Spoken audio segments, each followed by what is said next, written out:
Halo semuanya, saya akan membantu kalian memahami konsep sukuk dan akad tabaru dalam keuangan syariah. Yuk, kita mulai. Sukuk adalah surat berharga syariah yang menjadi bukti kepemilikan atas aset tertentu. Berbeda dengan obligasi konvensional, sukuk harus sesuai dengan prinsip syariah, yaitu tidak boleh mengandung unsur riba, gharar, atau maisir. Sukuk bisa diterbitkan oleh negara, yang disebut sukuk negara, atau oleh perusahaan, yang disebut sukuk korporasi. Kedua jenis sukuk ini memiliki dasar hukum yang jelas dan diatur oleh peraturan otoritas jasa keuangan. Jenis-jenis sukuk berdasarkan akadnya meliputi sukuk mudharabah, sukuk ijarah, dan sukuk wakalah.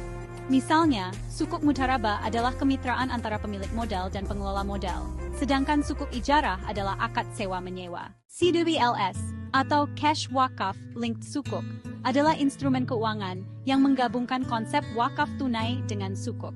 Dana wakaf tunai diinvestasikan dalam sukuk untuk menghasilkan pendapatan yang digunakan untuk tujuan sosial atau amal.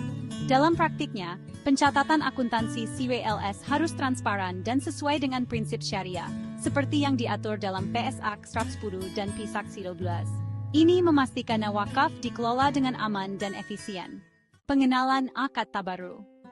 Akad tabaru adalah perjanjian yang didasarkan pada niat untuk memberi tanpa mengharapkan imbalan. Contoh akad tabaru termasuk meminjamkan uang tanpa bunga, memberikan jasa, dan menyumbangkan barang. Akad tabaru memiliki dasar hukum yang kuat dalam Al-Quran dan Hadits. Prinsip utama dalam akad ini adalah keikhlasan dan niat tulus untuk membantu sesama. Dalam asuransi syariah, akad tabaru digunakan untuk membentuk dana bersama yang digunakan untuk membantu peserta yang membutuhkan.